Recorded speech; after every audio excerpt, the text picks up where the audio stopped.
Anda kembali bersama kami di Kompas Malam. Kita masih membahas terkait dengan pro kontra politisi yang menjadi anggota DPD. Masih bersama kami sejumlah narasumber. Saya akan ke Pak Iksan dulu. Pak Iksan, kalau kita bicara soal fungsi peran DPD saat ini, kalau menurut Anda sudah cukup optimal belum sih? Ya pasti nggak optimal lah. Kan ini kan seperti saya kira banyak ahli menulis sejak lama bahwa ini seperti bonsai. Bonsai itu tumbuh tapi di dalam pot.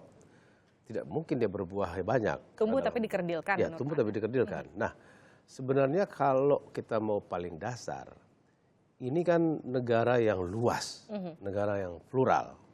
Lah kalau begitu mengatasinya, sejak awal saya kira perdebatan di dalam BPU PKI sampai ke konstituante menyatakan bagaimana caranya daerah-daerah yang populasi sedikit itu bisa terwakili. Karena mereka akan terus kalah di parlemen atau di DPR yang memiliki populasi besar. Misalnya saya contoh, sekitar 63 pemilih dan itu juga terrefleksi dalam struktur di DPR, 63-65% anggotanya adalah dari Jawa.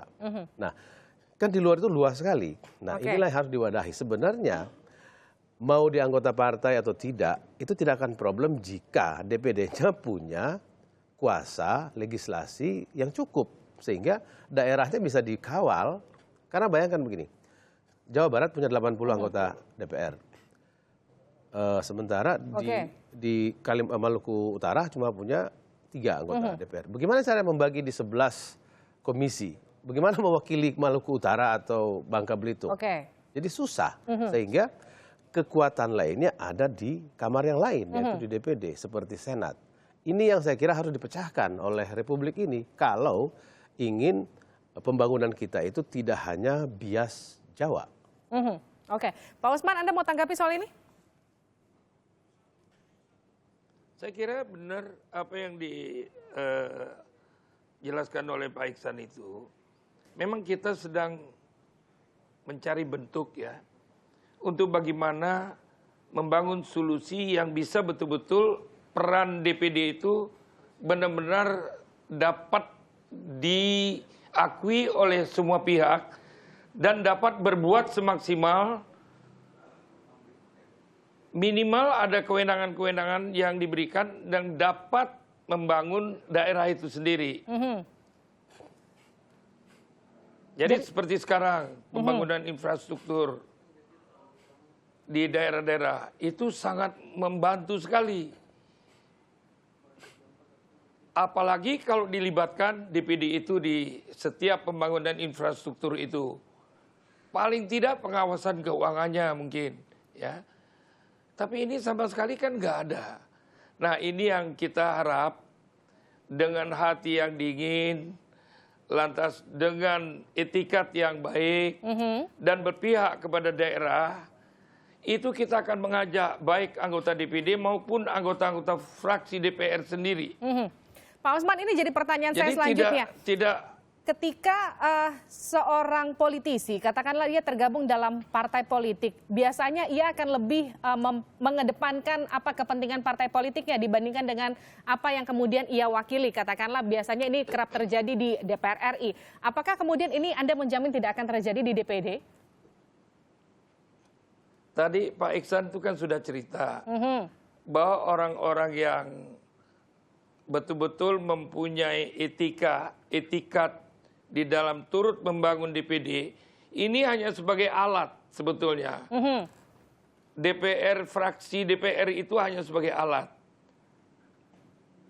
Tapi mereka tetap mencintai DPD kok. Jadi kalau menurut Anda tidak akan mengganggu begitu ya Pak? Lagi, semua partai juga tidak akan mungkin mengganggu. Dan tidak boleh, itu berkhianat namanya kalau. Kenapa? Karena dia diutus oleh daerah. Tapi kan kita nggak bisa lepaskan ya, ketika misalnya kita bicara soal kepentingan-kepentingan partai yang tetap harus diakomodir oleh katakanlah anggota parpolnya begitu. Ya begini, Anda harus percaya begini. Anggota DPR dengan anggota DPD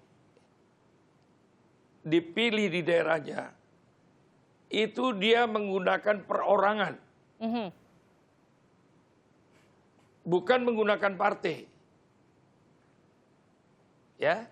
lantas jumlah suaranya juga lebih besar daripada jumlah yang terpilih di DPR. Artinya apa? Kok setelah sampai di parlemen, mereka nggak bisa bikin apa-apa. Dengan tidak ada kewenangan apa-apa. Apa yang mereka bisa lakukan terhadap daerah? Kasihan itu daerah, padahal DPR itu juga semua dipilih oleh daerah-daerah. Kenapa tidak ada memberikan toleransi kepada orang-orang daerah juga yang memilih mereka? Oke, saya akan ke Pak Refli dulu, Pak Osman. Pak Refli, kalau kita bicara bicameral system. Oke, kalau tadi kita bicara soal tanggapan dari Pak Tunggu Osman. dulu. Kalau kita bicara soal perluasan, saya belum selesai ya. Oh baik. Gimana Pak Osman? Saya kan belum selesai. Baik. Bicameral system ini kan 2 kamar. Tapi yang kamar sebelah kosong, yang kamar sebelahnya isinya penuh. Apa gunanya 2 kamar ini? Oke. Ya kan? Jadi inilah yang sekarang bagaimana jalan keluarnya untuk mencari sesuatu sistem yang dapat memberikan keseimbangan antara DPR dan DPD. Dan orang-orang DPR juga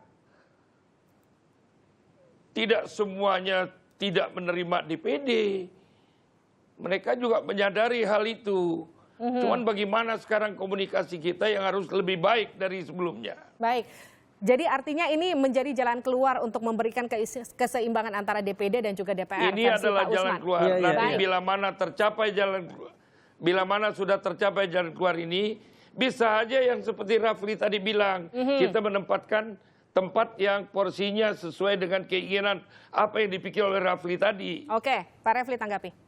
Apa yang mau ditanggapi? Kalau kita bicara tadi, ini menjadi salah satu jalan keluar untuk memberikan keseimbangan itu menurut Pak Osman, dengan kemudian tidak apa-apa seorang politisi menjadi anggota DPD. Ya kan keyakinan orang kan bisa berbeda-beda, kan tidak perlu sama. Jadi kan saya mengatakan begini, namanya penguatan DPD itu sesuatu yang sebenarnya orang sepakat semua. Oke. Saya bahkan bekerja untuk itu, Pak Ihsan menjadi buktinya kan gitu ya.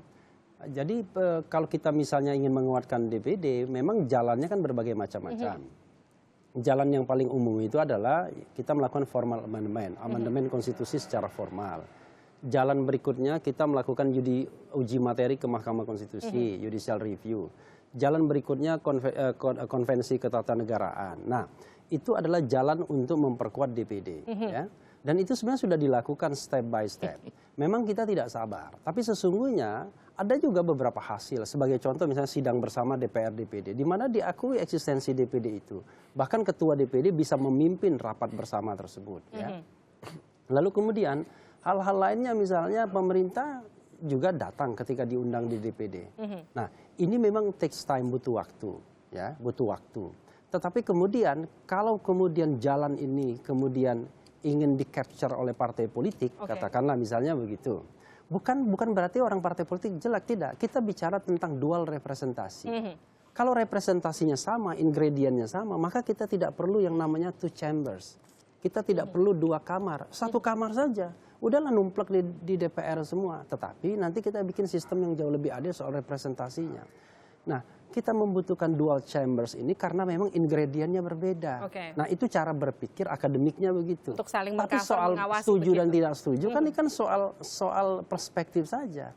Kalau Pak Usman misalnya menganggap bahwa jalan memperkuat DPD itu adalah dengan menjadikan anggota DPD menjadi anggota partai politik, kan begitu. Kalau saya tidak melihatnya demikian, kan begitu kira-kira. Nah, cara pandang yang berbeda ini saya kira bukan berarti kita anti penguatan DPD, tidak. Jadi kalau menurut Anda apa yang kemudian harus dilakukan? Karena kalau kita bicara soal penguatan DPD, ini kita bicara juga soal kemudian beberapa hari ke depan akan terpilih ketua DPD baru, artinya kemudian akan menjadi PR-PR bagi ketua DPD nanti ke depan, ya salah satunya mungkin ada Pak Usman Sabta yang mungkin juga nanti akan terpilih menjadi ketua DPD. Apa yang kemudian langkah yang harus kemudian diambil jika kita bicara soal penguatan DPD yang terdekat? Ini ya konsep saya, berbuatlah real kepada masyarakat, rakyat. Ya. Pemihakan yang jelas terhadap isu-isu. Nah, DPD kadang-kadang gagap melakukan itu. Mungkin Bang Ihsan sudah punya pengalaman soal itu. Bayangkan organisasi kecil seperti ICW saja itu mampu menggoyang negara ini dengan pemihakan-pemihakannya terhadap isu anti korupsi. Saya kira DPD mampu memainkan itu secara lebih signifikan. Anggarannya besar, orangnya banyak, mewakili kepentingan yang luas. Tetapi kita lihat 1 tahun terakhir ini apa yang dilakukan DPD? Ribut mengenai pemilihan pimpinan apakah 2,5 tahun atau 5 tahun. Energi habis di sana. Nah, saya ingin mengingatkan bahwa DPD ini banyak pekerjaan-pekerjaan yang harus bisa dilakukan. Kalau misalnya orang pribadi seperti saya, Ihsan misalnya, bisa berpendapat, bisa kemudian mengemukakan pendapat dan lain sebagainya. Saya kira anggota DPD jauh akan lebih bisa lagi karena mereka mewakili kepentingan yang real, kepentingan rakyat banyak. Nah, itu yang ingin kita tunggu dari DPD, bukan ribut-ributan soal apakah masa jabatan pimpinan 2,5 tahun atau 5 tahun dan lain sebagainya. Lalu kemudian berbondong-bondong orang bermigrasi ke partai politik setelah dipilih. Tapi sekali lagi, itu kan soal keyakinan dan jalan. Kalau misalnya Pak Sapta, ya Bang Sapta yakinnya ke sana, ya silakan saja. Tapi saya tidak yakin. Kita bisa lihat nanti setelah kemudian bermigrasi ke partai politik, apakah terjadi penguatan DPD apa tidak. Artinya kita tinggal lihat nanti apakah kemudian setelah bermigrasi ke partai politik betul-betul terjadi penguatan atau tidak. Karena kemudian kita nanti juga tinggal menunggu apakah setelah nanti salah satunya mungkin Pak Usman Sabta nanti terpilih menjadi ketua DPD, betul-betul DPD nanti akan memiliki kewenangan yang juga lebih luas. Oke. Terima kasih telah bergabung bersama kami Refli Harun, pengamat hukum dan juga tata negara, ada Usman Sabta Odang, Ketua Umum Hanura, dan juga Ihsan, anggota DPD 2004-2009.